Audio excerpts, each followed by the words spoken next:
If China stopped exporting a single group of materials tomorrow, the United States would not feel it in supermarkets. It would feel it in missile factories, in fighter jet production lines, in electric vehicle plants, in wind turbine fields, in the invisible systems that power modern defense and modern energy at the same time. And most Americans would have no idea why. Because the materials at the center of this quiet tension are not oil, not gas, not silicon chips. They are 17 obscure elements almost no one can name. Yet the people who plan wars, build weapons, design clean energy systems, and shape trade policy talk about them constantly. And in those circles, 1 year keeps appearing in conversation. Not as a prediction, not as a threat, but as a timeline. No one announces why that year matters. But if you follow what the United States, China, and Russia have been doing quietly over the past decade, a pattern starts to emerge. A pattern where trade wars, sanctions, clean energy transitions, military modernization, and industrial policy all converge around the same hidden dependency. A dependency created slowly over decades, and one that is only now being seriously addressed. For years, these elements were treated like background materials, necessary but not strategic, difficult to process, environmentally messy, and cheaper to outsource than to manage domestically. So most of the world allowed one country to take the burden: China. Beijing invested in mines, refining plants, chemical separation facilities, and magnet production when few others wanted to. At the time, it looked like an industrial decision. Over time, it became something else entirely: leverage. Rare earth elements are not rare because they do not exist. They are rare because turning rock into usable material requires complex chemistry, strict environmental management, and years of investment. China did that work, while others moved on. And for a long time, no one worried about it. Because trade felt stable, cooperation felt permanent, and supply chains felt apolitical. Then trade stopped feeling apolitical. Tariffs were introduced. Rhetoric changed. Supply chains became bargaining tools. And suddenly, policymakers in Washington began asking a very uncomfortable question. What happens if access to these materials becomes political?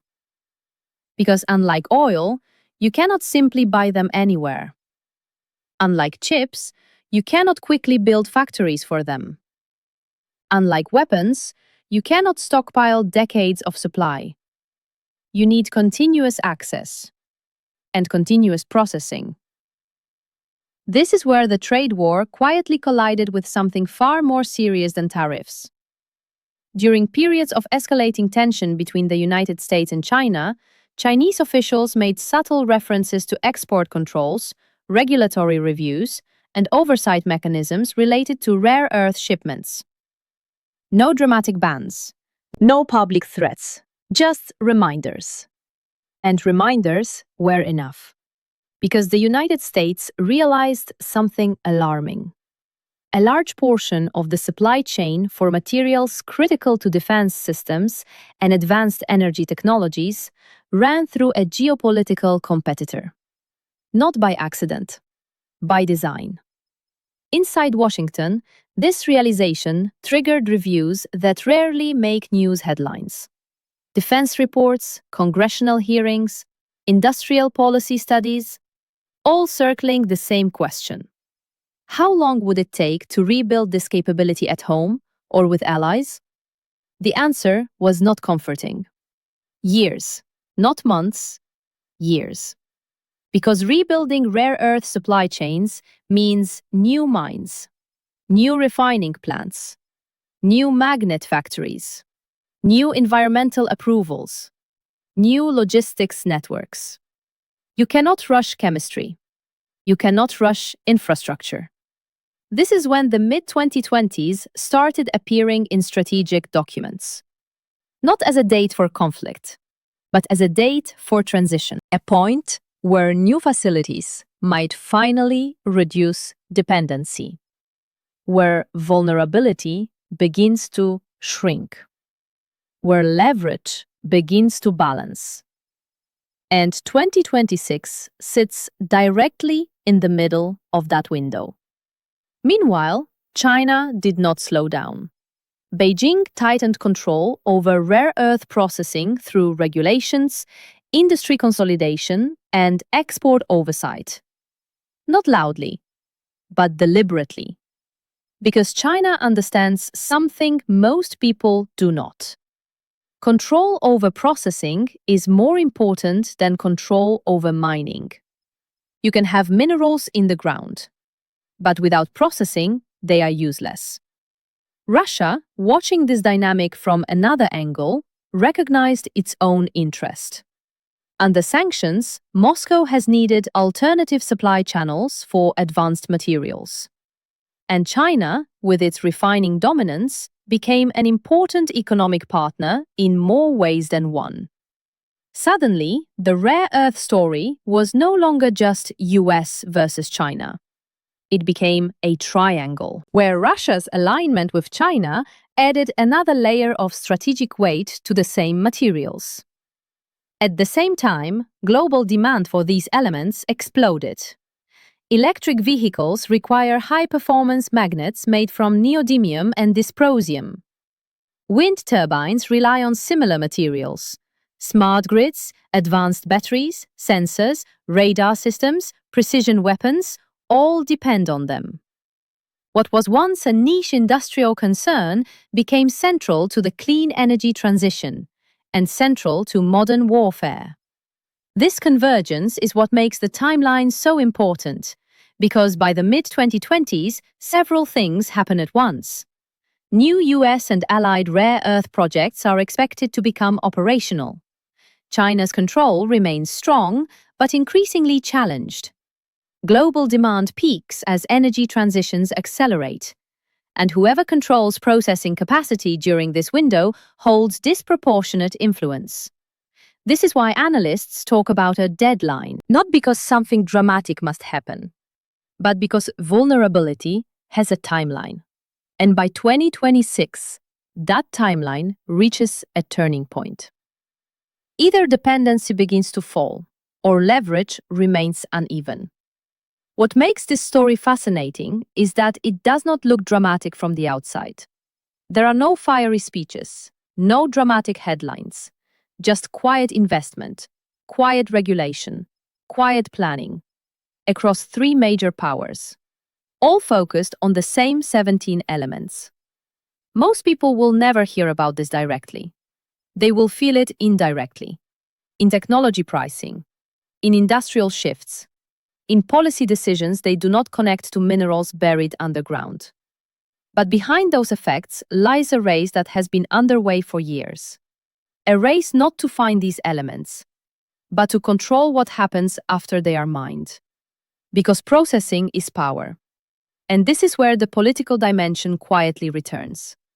Because trade wars were not only about tariffs, they were about recognizing vulnerabilities that have been ignored for decades. And rare earth dependency became one of the clearest examples of that vulnerability. When former US leadership pushed for economic nationalism, supply chain review, and industrial reshoring, rare earths were often cited as a textbook case. A system that had been outsourced for efficiency, now seen as a strategic liability. And reversing that liability became a long-term priority. Not for one administration, but for the system itself. Inside Beijing, the same materials are viewed very differently. as proof that long-term industrial planning pays off, as evidence that patience can produce leverage without firing a single shot, as a reminder that control over obscure materials can influence global technology and defense ecosystems.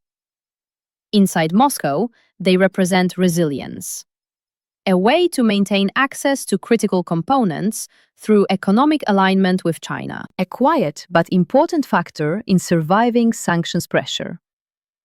3 powers, 3 different motivations, 1 shared focus. 17 elements most people never think about, and a timeline that keeps pointing toward the mid-2020s. This is not a story about war. It is a story about leverage, about how modern power is no longer measured only in armies or money, but in the materials that make both possible.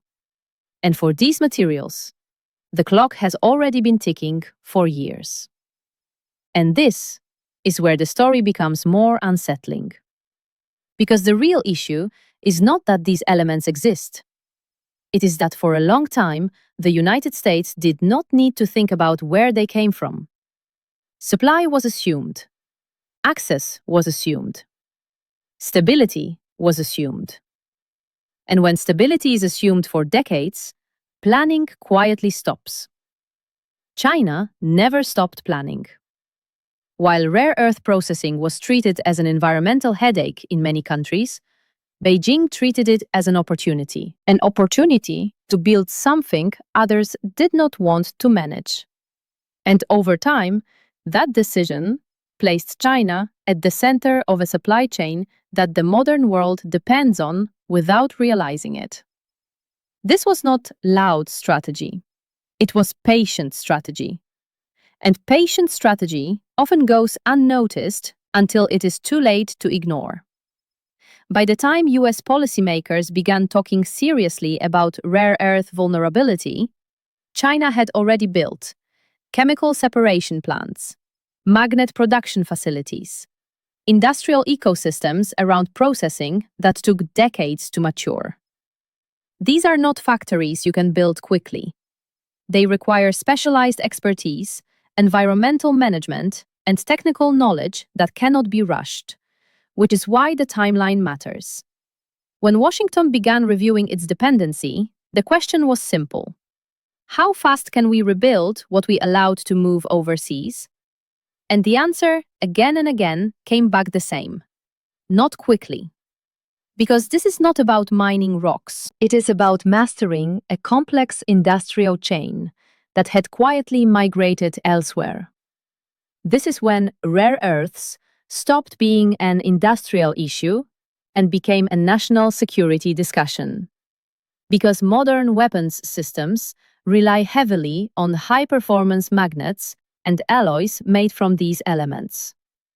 Precision guidance, radar systems, jet engines, missile components, all require materials that flow through processing chains largely outside US control.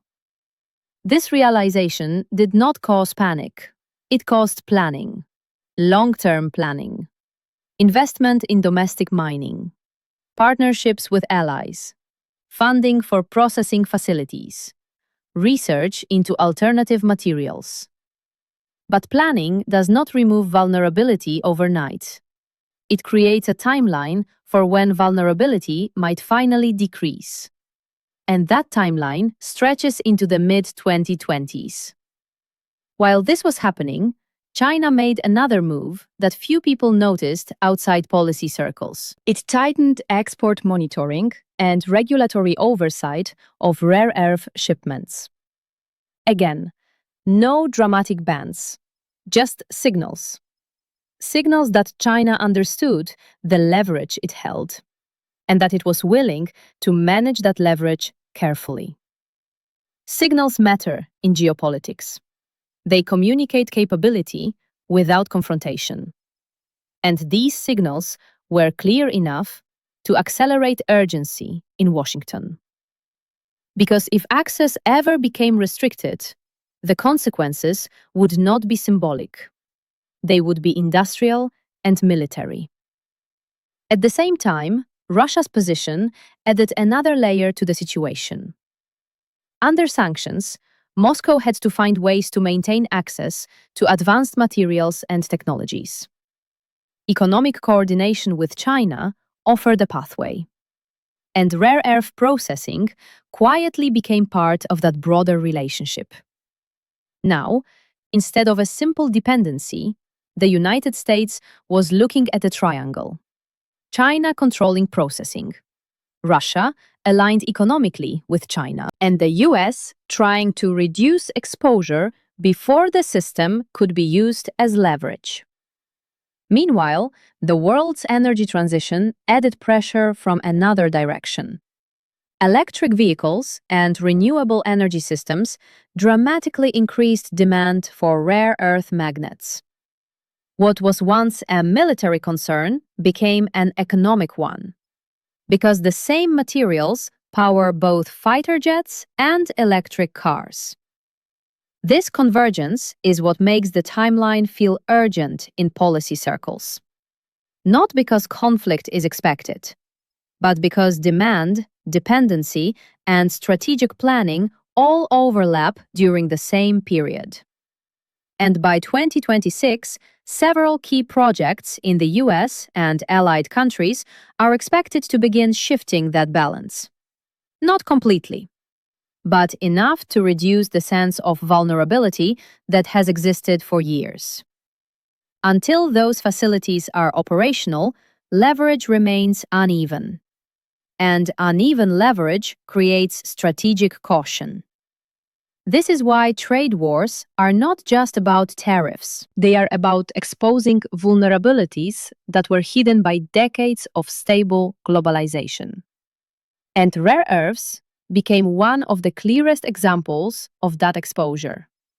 When leaders began talking about economic nationalism, supply chain security, and reshoring industry, rare earth processing was often cited as a textbook case of why those conversations mattered. A system that had been optimized for efficiency, now seen as a liability in a world where trade relationships could become political. Inside Beijing, the same story looks very different. Rare earth dominance is seen as validation of long-term industrial policy. Proof that investing in overlooked sectors can create strategic advantage without confrontation. Inside Moscow, it is seen as a quiet advantage in surviving sanctions and maintaining industrial capacity through economic partnership. Three powers, three perspectives, one set of materials. And a timeline that keeps pointing toward the same window. Most people will never notice this race directly, but they will feel its effects indirectly through changes in technology costs, industrial strategy, and political decisions. They do not connect to minerals buried underground. Because this is not a story about geology. It is a story about control. Control over what happens after those materials leave the ground. And until new processing systems are in place outside China's dominance, that control remains unbalanced. Which is why analysts keep circling the same year. Not as a prediction, but as a turning point. A moment when vulnerability may finally begin to change. And leverage may finally begin to balance. And this is where the pattern becomes impossible to ignore. Because when you place all of this side by side, trade tension, sanctions, clean energy demand, military modernization, and industrial reshoring, they all converge on the same quiet question. Who controls the middle of the supply chain? Not the mine, not the finished product. The middle, the processing, the refining, the chemical separation, the magnet manufacturing. That is where power sits in the rare earth story. And for decades, that middle quietly migrated to one place. This is why US strategy did not begin with opening new mines. It began with trying to rebuild processing capacity. Because mining without processing changes nothing. You still have to send material abroad. You still remain dependent. Several US and allied projects have been moving forward in recent years to address this gap. Not quickly, but deliberately. Because building rare earth processing is not politically simple. Environmental approval takes time. Technical expertise must be rebuilt. Industrial ecosystems must be recreated. This is not just construction. It is reconstruction of knowledge that was allowed to fade. This is why the timeline extends years into the future, and why policy discussions frequently reference the mid-2020s as a period when new facilities may begin to reduce that long-standing imbalance. Until then, leverage remains where it has been for years. Meanwhile, China's position remains firm. Because Beijing understands that rare earth dominance is not about selling material. It is about controlling who gets access to what the modern world cannot function without. And that kind of control does not require confrontation. It only requires patience. Russia's role, again, adds quiet weight to this. Because economic alignment between Moscow and Beijing allows access to materials and processing routes that reduce the impact of Western sanctions. Which means rare earths are not only part of trade strategy, they are part of sanctions resilience. At the same time, global demand continues to rise. Electric vehicles require more magnets than traditional engines. Wind turbines rely heavily on rare earth materials. Advanced electronics consume them constantly. The more the world transitions to new energy systems, the more these elements matter. And the more uncomfortable dependency becomes. This is why analysts describe the situation as a race against time. Not a race to find new materials, but a race to reduce vulnerability before it can be used as leverage. And this is where politics quietly intersects with industrial policy. Because supply chain security is no longer an economic issue alone. It has become a national security discussion across multiple administrations and multiple countries. Rare earths are one of the clearest examples of why. What makes this story unusual is that nothing dramatic has happened. There has been no sudden cutoff, no crisis, no headline event. Just years of quiet planning, investment, and repositioning on all sides. But quiet planning often matters more than loud confrontation, because by the time something becomes visible, the real decisions are already complete. And this is why 2026 keeps appearing in analysis. Because by then, several of the projects designed to reduce this imbalance may finally be operational. Not eliminating dependency, but reducing it enough to change the strategic picture. Until that happens, leverage remains uneven. And uneven leverage creates caution in how countries approach trade, sanctions, and geopolitical strategy. Because no one wants to provoke a situation where access to critical materials becomes uncertain. This is not about predicting conflict. It is about understanding why certain tensions exist beneath the surface of trade discussions. Tensions tied not to oil or chips, but to elements most people have never heard of. And once you see this pattern, many policy decisions begin to make more sense. Why supply chain security became a political priority. Why reshoring industry became a national conversation. Why trade wars exposed vulnerabilities that had been ignored for decades. Because modern power is not just measured in money or military strength. It is measured in control over the materials that make both possible. And for 17 obscure elements, that control has been quietly contested for years.